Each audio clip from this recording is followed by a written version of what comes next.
तार-तार। भीड़ ने युवक को पीट-पीट कर मार डाला।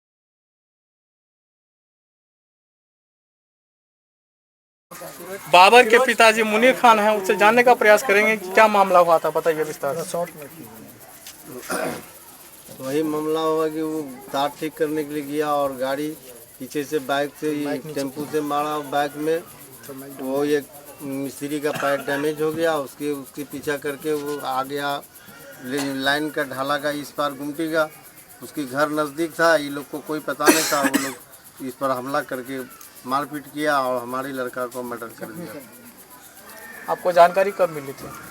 हमको तो जानकारी है, हम तो दूसरी जगह काम करने के लिए गए 9 बजे रात 10 बजे रात में हमको मालूम। फोन नहीं हुआ था आपको? नहीं, फोन भी नहीं हुआ था, कुछ नहीं हुआ था। तो मतलब क्या पुराना कोई रंजिश थी कि मतलब अचानक ऐसा हुआ? नहीं, उससे कोई पुराना रंजिश नहीं था उससे। अच्छा, वो ठीक करने के लिए गया, ये अचानक ये लोग जो ऐसे ये लोग हमला किया। अच्छा, और वहाँ पर मारपीट किया और लोग को मारपीट किया, उसका साथी को और एक लड़का को जो हथियार से मारा पेट में। उसके बाद हम उसका मृत्यु हो गया।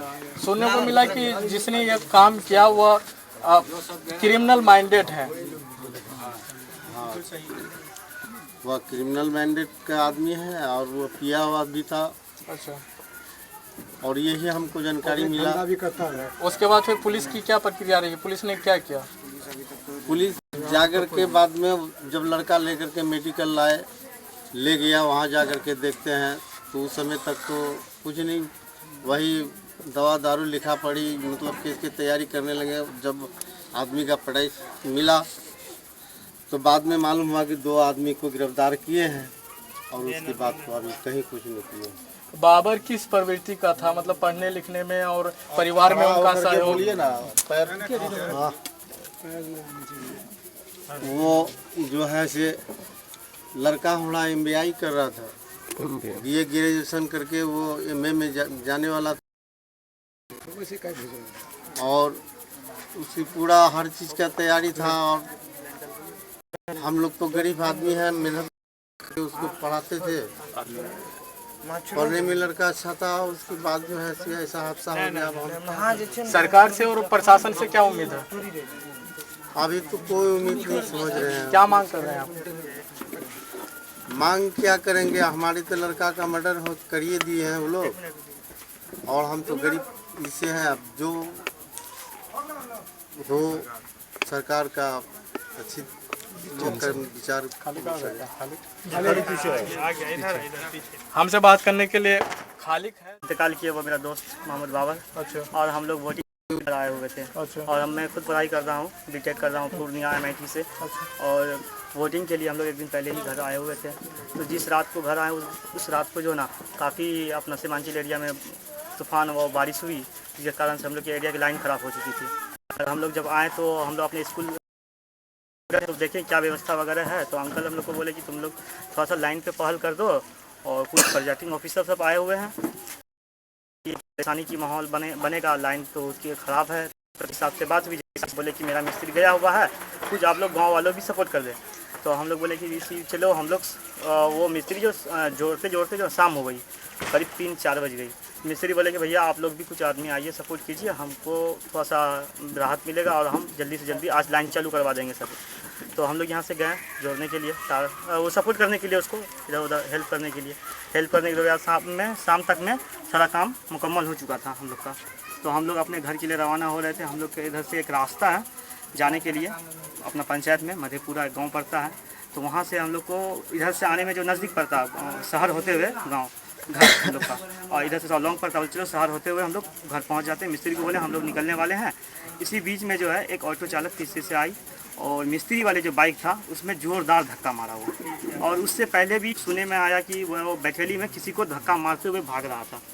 उससे उस ऑटो में एक आदमी और सवार था। तो धक्का मारा तो मेरा जो वो मिस्त्री था, एक आदमी मेरा अपना और भी था उसमें मिस्त्री के साथ में, वो गिरा नीचे। और जो मिस्त्री था तो उसका वो पूरा जख्मी हो चुका है। उसमें उसके ठोना पे 10 टाका लगा हुआ है और वो सदर अस्पताल में अभी भी एडमिट है। आज के डेट में ही वो अभी एडमिट है सदर अस्पताल में। तो हम लोग जो उसको रोकने का कोशिश किए, रोकते हुए बोले कि तो आखिर कौन है, तो आगे बढ़ के देखते हैं। आगे जब रेलवे ढाला, उससे नज़दीक में ही है रेलवे ढाला के पास पहुँचे तो वो गाड़ी स्लो करके साइड कर दिया। हम लोग सोचे कि चलो भाई ये स्लो किया है तो कुछ ना कुछ ये रिस्पॉन्स लिया, स्लो किया है, चलो पूछा जाए कहाँ ऐसा किए। जब हम लोग पूछने के लिए गए तो उसके पीछे में जो बैठा हुआ था ना, वो पहले ही कॉल कर गया, मेरे पीछे कोई लड़का लोग आ रहा है और एक्सीडेंट किए हैं, तो वो लोग आ रहा है, हम लोग को कुछ करेगा, इसलिए तुम लोग पहले से तैयार हो। जैसे हम लोग पहुँचे वहाँ, वो लोग पहले से ऑलरेडी तैयार था। 2-4 मिनट का टाइम मिला तो फ़ोन लगने में कितना टाइम लगता है, 1 मिनट में तो वहाँ पर हो गया कि कुछ आ रहा है तो उसको तैयार रहो। इससे बीच में रेलवे ढाला का गेट भी लग चुका था, हम लोग उस पार हो गए और वो लोग हम लोग पे जोरदार से पूरा बुरी तरह से हमला किया। अरे हमारे पीछे में आया तो मेरे मोहल्ला तक पहुंच गया पीछा करते हुए, तो मोहल्ला ज़्यादा डिस्टेंस भी नहीं था, 500-600 मीटर का डिस्टेंस में हम लोग उसको आगे ओवरटेक किया। ओवरटेक करते हुए वो रुक भी गया, तो वो पूरा हम लोग पे हमला किया तो पूरा जोरदार हमला किया, तो मारो यहाँ आके ये करता है, भगजग हुआ। वो लोग पूरा मारने की कोशिश करने के बाद जो है हथियार लेके आ गया। हम लोग भागने की कोशिश किया, हम लोग अब 2 बाइक थे, बाइक फंस गया। एक बाइक कोशिश किए, हम पीछे रह गए, मेरा जो साथ में जो था वो जो बाइक लेके भागने की कोशिश की, उसके पीछे कम से कम 15 लड़का जो है उस दौड़ा, उसके पीछे में वो दौड़ा, तो वो फिर रिवर्स आ गया वापस। अगर भागते हैं तो वो ऐसे ही जान मार देगा, वो मारते मारते हमको, और वो हथियार से वो रिवर्स फिर दोबारा आया, तो फिर वो लोग रुका, बोला कि ये लोग ये कर रहा है, चलो मारो। सब मिलके पूरा बुरी तरह से हमला किया, तरवाल से, भाला से, बल्लम से। और वो लोग के पास बाद में हम लोग को पता चला वो लोग जो है वो चिड़िया वगैरह मारने वाला सब है, आदि मतलब जो भी हो सब कोरैया हम लोग के यहाँ सुनने में आया, उससे कहा जाता है कि कोरैया है। हम लोग को तो स्टूडेंट आदमी लोग को नहीं पता क्या कहा जाता नहीं कहा जाता। और वो लोग का वही धंधा है कि वहीं एरिया में वो लोग रेलवे का ज़मीन है, रेलवे के ज़मीन में घर बना हुआ, 15-20 लोग का यूनिटी है वो लोग का, छीन छोड़ ये वो। अभी हम लोग को सुनने में आ रहा है कि ऐसा होता है, तुम लोग वहाँ पर पहुँचे तो भागे क्यों नहीं। अभी बहुत सारा सवाल उठ रहा था, हम लोग भागे तो क्यों, कैसे भागे, जब तक वो हमला करा तो गेट लग चुकी थी रेलवे ढाला, और उधर से जाते तो वो लोग का मोहल्ला था वहाँ, तो और हम लोग को जो हम लोग खोए तो हम लोग उस वक्त 4 खो जाते, हम लोग खुद ख़त्म हो जाते। तो यही मेरी उसके बाद क्या हो जाता है, मारपीट होती है, फिर हॉस्पिटल जाने की ज़रूरत होती है, पुलिस क्या करती है? तो उसके बाद जो है तो हम लोग जो हल्ला किए, मेरा आदमी को ये लग चुका है, तो वो लोग जो मारा ना, वो अपने वो लोग हल्ला किया कि एक को मार दिए हैं, एक ख़त्म हो गया है, तुम लोग थोड़ा शांत हो। लोग थोड़ा सा हल्का सा शांत हुआ, हम लोग किसी तरह उसको बाइक में बैठाए। बाइक में मैं जब लेके जा भी रहे थे, पीछे से बहुत जोर हमला भी हुआ हम लोग के साथ, लाठी से जो पूरी तरह से हमला हुआ। हम लोग बचाने का सिर्फ सर बचाए हैं, इस तरह से सर बचाएं उसको, एक बाइक आगे से एक बाइक पीछे से। हम लोग उसको लेके हॉस्पिटल सदर अस्पताल लेके गए। सदर अस्पताल जो बोले कि इसे जो कोई हायर सेंटर लेके जाइए, तो वैसा आप रेफ़र लिखिए। हम हाँ, हम अभी जस्ट रेफ़र लिख देते हैं, आप इसको हायर सेंटर लेके जाइए। बोले हायर सेंटर में लोकल में बोले मेडिकल कॉलेज लेके जाइए आप इसे। तो हम लोग हायर सेंटर मेडिकल कॉलेज पहुँचे। मेडिकल कॉलेज में बोले कि यहाँ पे जो है आप वेंटिलेशन की व्यवस्था नहीं है, आप इसको जितना भी जल्दी हो सके मेरी वहाँ लेके चले जाइए। मैक्स 7 पूर्णिया में है, मैक्स 7 जो है पूर्णिया में जाने के लिए कहा। तो बोले सर इसके लिए क्या करना, बोला इसको जो हम लोग कुछ दवाई वगैरह लिखते हैं, आप इसको दवाई लाइए नीचे से अपना स्टोर से, इसको जितना जल्दी हो सके हम दवाई लगाते हैं, उसके बाद आप लोग ले चले। हम लोग दवाई लेके आए बहुत जल्दी से। तब तक मेरा पेशेंट में जान था, कुछ हालात, कुछ बोलने का माहौल था, वो बोल रहा था हम नहीं बच पाएंगे, अब तुम लोग परेशान मत हो, हम नहीं बच पाएंगे। बहुत बोला, हम लोग पूरा रोने के माहौल रो रहे थे कि तू उसको सब्र करे, तुम टेंशन मत लो, सब ठीक हो जाएगा, सब ठीक हो जाएगा, तुम उतना परेशान मत हो, हम लोग सब कुछ कर लेंगे। नहीं मुझे पूर्णिया नहीं ले चले, मत ले जाओ, हम ठीक हो जाएंगे, हम नहीं, हमको छोड़ दो। हम फिर लास्ट में बोले लगा छोड़ दो, तुम परेशान मत हो, हम नहीं रह पाएंगे, हमको दिल कह रहा हम नहीं बचेंगे। तो हम लोग दवाई लेके आए जल्दी। डॉक्टर साहब को बोले, वहाँ पे भी लेट नहीं किया। अगर डॉक्टर साहब से बयान लेना है तो वहाँ पे भी वो लोग भी लेट नहीं किए। वो लोग जितना जल्दी हो सके ट्रीटमेंट किए, बोले कि इमरजेंसी जल्दी कीजिए। वो लोग लगभग 2-4 डॉक्टर थे, कुछ कंपाउंडर थे, 6 आदमी पूरा उनके नस को ढूंढने लगे। तो नस नहीं मिलने लगा, जिसके कारण से उसे वो लोग आधा घंटे के बाद मृत्यु घोषित कर दिए। पोस्टमार्टम रिपोर्ट क्या कर रही है? पोस्टमार्टम रिपोर्ट अभी नहीं आई है, नहीं मिला। पुलिस प्रशासन जस्ट डेथ होने के बाद ये आए हुए थे, थाना प्रभारी आए हुए थे और डीएसपी साहब आए हुए थे। तो डीएसपी साहब वहीं मौके पे हमसे पूछे क्या क्या बात है, कैसे कैसे क्या हुआ, वो सारा बात मैंने उसे बताया। तो डीएसपी साहब को बोले कि सर ऐसा ऐसा हम लोग के साथ ऐसा ऐसा घटना हुआ। बोले कैसा था, वो बोले ऐसा ऐसा था, हम लोग को उतना आएगा ना। तो डीएसपी साहब बताएं कि नया ऑटो है, हम लोग सारा कुछ उसके बारे में डिटेल्स बताएं, ऐसा ऐसा उस जगह घर ये है वो है। डीएसपी साहब अपने थ्रू से उसका नाम पता कर लिए। तब पता करके 2 आदमी को गिरफ्तारी किया, तीसरा आदमी अभी गिरफ्तार नहीं हुआ है। मुख्य अभियुक्त गायब हो, उसको गिरफ्तार नहीं किया गया। उसका ऑटो भी अब तक जब्त नहीं किया गया। उसका ऑटो भी जब्त नहीं हुई है। वो ऑटो लेके सुनने में आया, बाद में पता चला कि वो ऑटो जैसे हम लोग निकले वो पीछे से ही ऑटो लेके भागी। पुलिस पुलिस प्रशासन जो है उस वहाँ पे पहुँची तो बोला कि ऑटो लेके वो वहाँ से खुल चुकी थी। और मैट्रिक से लेकर ग्रेजुएशन तक फर्स्ट क्लास में आए हुए हैं हर चीज में ये आपका और एक तरह से कहा जाए तो गरवेली ने एक होनहार डिवीजन है ये, बेटा को खुद दिया है। और इसमें मैट्रिक में भी फर्स्ट डिवीजन है। ठीक है, ये जो है कंप्यूटर सर्टिफिकेट है, इसमें भी जो है ये मतलब कि कंप्लीट है इनका। ये भी कंप्यूटर जो है ADCA की है, इसमें भी 312। हमारे साथ बात करने के लिए SDPI के प्रदेश अध्यक्ष हैं। हिंदुस्तान में मॉब लिंचिंग का जो दौर शुरू हुआ वो ख़त्म होने का नाम नहीं ले रहा है। अब धीरे धीरे यह कटिहार तक पहुंच चुका है। इसमें जो है जहां का यह घटना बताया जा रहा है वहां के लोगों की प्रवृत्ति है कि मतलब क्रिमिनल माइंडेड है। सरकार विफल हो रही है और वह पुलिस के नाक के नीचे से हो रहा है। क्या नज़रिया है आपका? ये बहुत अफसोसनाक घटना है। इस पर जितना भी अफसोस किया जाए कम है। मैं दुख की इस घड़ी में सबसे पहले बाबर के परिवार के साथ हूँ, मेरी पूरी पार्टी उसके साथ है और मैं उनको आश्वासन देना चाहता हूँ कि SDPI के प्रदेश अध्यक्ष होने के नाते मैं वादा करता हूँ कि इस लड़ाई को न्याय के अंतिम मंजिल तक पहुँचाएंगे ताकि कोई दूसरा भाई अपना भाई ना खोए, कटिहार में कोई दूसरी माँ अपने जिगर के गोशे को ना खोए। हम इस लड़ाई को पूर्ण रूप से लड़ेंगे। आज दूसरी जगहों पर हम सुनते थे, राजस्थान में हुआ, गुजरात में हुआ, झारखंड में हुआ, लेकिन ये घटनाएं लगातार पूरे देश में फैल रही हैं और विशेष रूप से बिहार में ये सुशासन बाबू जो सोया हुआ है और बीजेपी की गोद में जाके बैठा हुआ है, इसका ऐसा लगता है कि पूरे तौर पर भीड़ तंत्र आज़ाद हो चुका है और बिहार की पुलिस यहाँ का प्रशासन पूरे तौर पर विफल हो चुका है। बाबर की हत्या के 3 दिन से 4 दिन हो गए। 17 तारीख को ये घटना हुई थी और अभी तक मुख्य आरोपी नहीं पकड़ा गया है। ऐसा लग रहा है कि प्रशासन की तरफ से लीपापोती की कोशिश हो रही है। कहीं से थाना से कोई आता है और आश्वासन देके चला जाता है कि हम लोग काम कर रहे हैं। सच्चाई ये है कि कोई काम नहीं हो रहा। हम ये जानना चाहते हैं कि 4 दिन हो गए, अभी तक मुख्य आरोपी क्यों नहीं पकड़ा गया, उस पर क्या कार्रवाई हुई। और यहाँ का SP DSP सोया हुआ है।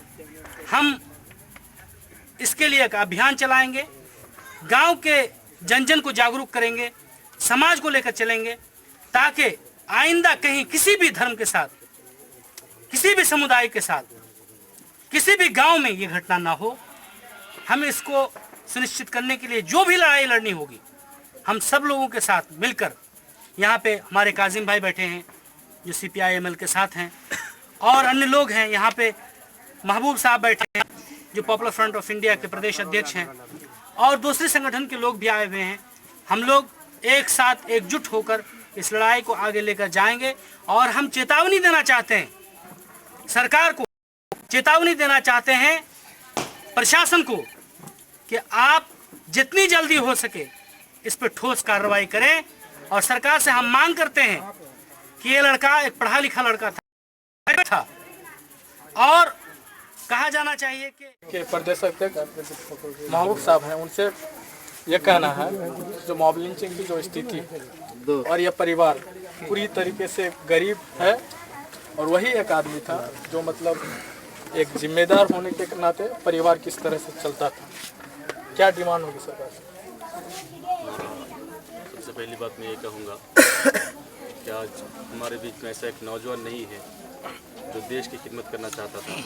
यहाँ का आज मुझे मालूम चला तो वो 3 बार आर्मी में ट्राई कर चुके हैं और जिन्होंने दौड़ भी पास कर चुका था, लेकिन वो नहीं हुआ और एक बार ट्राई करने भी था। हमारे बीच ऐसे एक नौजवान को हम लोग खो दिए हैं। तो इसके लिए हम कहेंगे कि यहाँ की सरकार पूरी तरह से विफल है और इसको रोकने के लिए यहाँ का प्रशासन भी पूरी तरह से विफल है। हम ये आज यहाँ पर यह वादा करते हैं जो भी जुल्म किया है, जिन्होंने भी मारा है, ये case popular front of India तरफ से हम ज़रूर लड़ेंगे और जो भी किया है हम उसको सज़ा दिला के रहेंगे। उसके लिए हम सभी लोगों का सपोर्ट भी हमको चाहिए।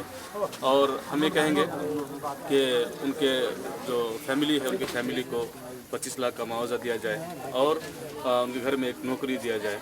और अगर ऐसा नहीं होता है तो हम इसके लिए पूरी तरह से कोशिश करेंगे और काम करेंगे और एक आंदोलन भी चलाएंगे हम।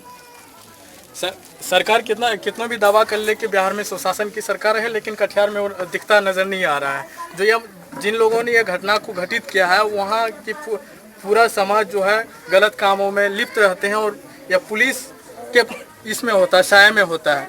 दूसरी तरफ यहाँ के लोगों का कहना है कि और विभिन्न संगठन के नेताओं का कहना है कि अगर हम लोगों की मांगों को प्रशासन के द्वारा, सरकार के द्वारा पूरी नहीं की जाएगी तो उग्र आंदोलन होगा और न्याय के लिए हम लोग सड़क भी जाम कर सकते हैं। धन्यवाद। पदाधिकारी के रूप में मौजूद है, बताएं जरा। मेरा नाम मोहम्मद आरजू है। मैं student Islamic organisation of India का मेंबर हूँ और सीमांचल इलाके का मुझे रीजनल ऑर्गेनाइजर की जिम्मेदारी है। मैं बोलना शुरू करने से पहले मैं सब क्लियर कर दूं कि ये जो बाबर था ये 14 साल से मेरा खुद फ्रेंड रह चुका है। हम लोग एक साथ जो है एजुकेशन शुरू किए 6 क्लास से और 6 क्लास से लेकर के मतलब ग्रेजुएशन भी साथ में की, इसलिए मैं अपने जज्बात को रोक नहीं पा रहा हूँ। मुझे कितनी तकलीफ़ पहुँची है ये मैं कैसे जाहिर करूँ, लेकिन एक ऑर्गेनाइजेशन के होने के नाते मैं चाहूँगा कि सरकार जो है ऐसे कीमती नौजवानों के बारे में एक ठोस कदम उठाए। मेरी प्रशासन से गुजारिश है कि आप जो है कम से कम ऐसे नौजवानों के लिए कुछ खास कदम उठाइए। जो मांग हो रही है दीगर ऑर्गेनाइजेशन की तरफ से 25 लाख का, मेरे नज़रिए से अगर देखा जाए तो इस बाबर खान के जो माइंड में जो देशभक्ति का वो भूत सवार था वो मैंने नज़दीक से देखा है। वो देश के लिए कुछ करना चाहता था, इसलिए वो आर्मी में लगातार 3 बार किया। हम लोग बोलते थे यार अगर तुम छठ जाते हो तो छोड़ दो, बोलता नहीं मुझे देश का सेवा करना है, आर्मी बनना है। और आप लोगों ने देखा होगा कि पूर्णिया में एक बार एक्सीडेंट हुआ था आर्मी कैंप में, तो उस दौरान वो वहाँ पहुँचा हुआ था, उस पर वो छत गिरी थी, लेकिन फिर भी वो आर्मी में जाने से रुका नहीं और आखिर में वो आर्मी पास हुआ, लेकिन कान की वजह से उसको टाइम दिया गया था। इसके अलावा वो पढ़ने में बहुत तेज़ था, हम लोग साथ में पढ़ाई पूरी किए। अभी बीएड का एग्ज़ाम दिया, उसमें भी वो क्वालिफाई किया। मैंने कहा एडमिशन करा लो, तो घर की मजबूरी की वजह से उन्होंने कहा भाई मेरी अभी घर का स्थिति ठीक नहीं है, इसलिए लगता मैं नहीं करा पाऊँगा। 1.5-2 लाख का खर्च आ रहा था। उसके अलावा अभी सचिवालय का एग्ज़ाम पूरा यकीन था कि वो रिज़ल्ट आने वाला है। अभी हम लोगों ने NTPC का रिज़ल्ट फॉर्म भरा, ग्रुप D का फॉर्म भरा। वो पढ़ाई में बहुत ईमानदार भी था और देश के लिए बहुत चिंता करता था, समाज के लिए। तो खैर लोग आप लोगों ने देखा कि दोस्तों के वजह से जो है दोस्त के जान की हिफाजत के वजह से वो गया था कि हमारे दोस्त का एक्सीडेंट हुआ है, मिल जाए तो अपने दोस्त का भला हो सके। आजकल इस तरह का किसके अंदर में सोच होता है? देश के जो है हमारे जो प्रतिनिधि है, मैं उनसे गुजारिश करता हूं कि आप ऐसे अनमोल नौजवानों के बारे में अगर आपका नज़रिया क्लियर नहीं होगा तो फिर आप जो है किस तरह का देश बना पाइएगा। इस संस्था मेरी जो है मैं ऑर्गेनाइजेशन की तरफ से SI ऑफ इंडिया की तरफ से सरकार से मांग करता हूं कि उसको फैमिली को